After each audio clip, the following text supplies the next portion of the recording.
नमस्कार। लाइव बिहार का evening bulletin देख रहे हैं आप। आपके साथ मैं स्नेहा गुप्ता। खबरों की करते हैं शुरुआत।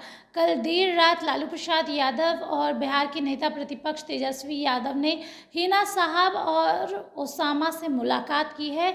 अब इस मुलाकात के बाद जो है पारा हाई हो चुका है राजनीति का, जहां पे ये कयासों का बाजार गर्म हो चुका है कि विधानसभा चुनाव से पहले तेजस्वी यादव और लालू यादव हिना साहब को मनाने में लगे हैं। करीबन 3 घंटे ये मुलाकात चली है। अब देखना होगा इसका असर बिहार की राजनीति में क्या होता है। बढ़ते हैं अगली खबर की ओर और बात करेंगे खेल मंत्री सुरेंद्र मेहता के बयान की, जिसके बाद पारा हाई हो चुका है राजनीति का। उन्होंने कह दिया कि जो पेरिस ओलंपिक में स्टार खिलाड़ी थी भारत की, यानी कि विनेश फोगाट को उन्होंने बिहार की बेटी कह दिया, जिसके बाद लगातार लोगों का कहना है और सत्ता पक्ष के नेताओं का तो कहना है कि ज़बान फिसल गई, लेकिन विपक्ष का कहना है कि खेल मंत्री होने के बावजूद भी उनको ये नहीं पता कि पेरिस ओलंपिक में हमारी स्टार रेसलर कौन है।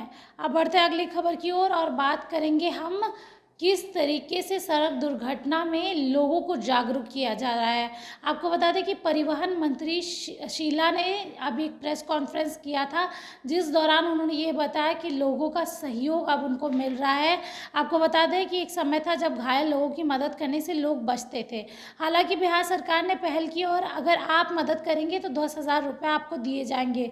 पहले 5,000 हम लोग दे रहे थे, लेकिन अब उसे बढ़ाकर 10,000 कर दिया है। बड़ी संख्या में लोग इससे प्रभावित हुए हैं और शीला मंडल ने सीधे तौर पे कह दिया है केंद्र सरकार की तरफ से भी बिहार की पहल को बहुत अच्छा गया, सराहा गया है। और उन्होंने कहा है कि इसके बाद जो घायलों की संख्या है उनको लोग हॉस्पिटल लेके जा रहे हैं ताकि उनको पैसे भी मिले और घायल की मदद भी हो। अब बढ़ते हैं अगली खबर की ओर और बात करेंगे बिहार में मौसम का मिजाज कैसे बदल चुका है। बिहार के नवादा जिले में बड़ी खबर सामने आ रही है, जहां वज्रपात की चपेट में आने से 5 लोगों की दर्दनाक मौत हो चुकी है। मृतकों में मां और बेटा शामिल था। इस घटना के बाद परिजनों में कोहराम मच चुका है और परिजनों का रो रो के बुरा हाल है। जहां मौसम ने मिजाज बदला है और वज्रपात की वजह से 5 लोगों की मौत हो चुकी है। अब बढ़ते हैं अगली खबर की ओर और बात करेंगे पटना में किस तरीके से अगले साल आपको जाम से छुटकारा मिलेगा। दरअसल आपको बता दें कि गांधी मैदान से अब गाय घाट जाने के लिए डबल डेकर रोड बनने वाली है, जिसकी तैयारी पूरी हो चुकी है लगभग। और अगले साल ये डबल डेकर जो लेन है वो बन के तैयार हो जाएगा, जिसके बाद लोगों को जाम से छुटकारा मिल जाएगा, जिसका आधा काम पूरा हो चुका है और जनवरी 2025 में पूरा काम पूरा हो जाएगा, जिसके बाद लोगों को दिक्कत नहीं होगी। अब बढ़ते हैं अगली खबर की ओर और बात करेंगे रोज़गार की और किस तरीके से बिहार सरकार ने एक बार फिर से रोज़गार की बड़ी सौगात लोगों को दी है। बिहार के स्वास्थ्य विभाग में 25,000 रिक्त पदों पर नए सिरे से बहाली की तैयारी है। एक सप्ताह के अंदर इसको लेकर खुशखबरी भी मिल सकती है। सामान्य प्रशासन विभाग का आदेश जारी होने के बाद ही विभाग नियुक्ति के संबंध में आदेश जारी करेगी।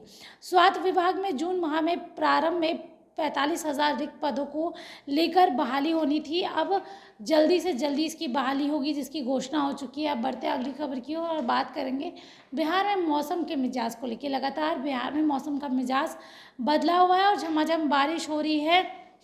इसी दौरान आपको बता दें कि प्रदेश में अररिया, सुपौल, पूर्णिया, कटिहार में भी बारिश की संभावना देखने को मिल सकती है और यहाँ पे भी झमाझम बारिश होगी। अब बढ़ते हैं अगली खबर की ओर और बात करेंगे सांसद मनोज झा की, जहां पे एक बार फिर से मनोज झा जो है वो गरमाए हुए नज़र आ रहे हैं और सीधे तौर पे उन्होंने कह दिया है कि प्रधानमंत्री के खर्चे का हिसाब दीजिए। दरअसल ये पूरा मामला आपको बताएंगे। राजद सांसद मनोज झा ने केंद्रीय खेल मंत्री द्वारा कुश्ती खिलाड़ी विनेश फोगाट को लेकर हुए खर्चे का हिसाब संसद में देने पर आपत्ति जताई है। उन्होंने गुरुवार को कहा है कि सरकार संसद में खर्चा हिसाब देगी, उनको शर्म नहीं आती देश के खिलाड़ियों के हिसाब को जुड़वाते हैं। मनोज झा ने कहा है कि अगर आप देश के खिलाड़ियों का हिसाब जुड़वाएंगे तो प्रधानमंत्री पे हुए खर्चे और प्रधानमंत्री का कितना खर्चा है उसका भी हिसाब संसद में दीजिए। अब बढ़ते हैं अगले खबर की ओर और बात करेंगे बिहार में किस तरीके से चाय की खेती को लेके सरकार जो है मुहिम नया ला रही है। आपको बता दें प्रदेश में अररिया, सुपौल, पूर्णिया और कटिहार में भी चाय की खेती होगी। इन जिलों में चाय की खेती करने वाले किसानों को अनुदान भी दिया जाएगा। अब तक राज्य में मूलतः किशनगंज में ही चाय की खेती हो रही थी।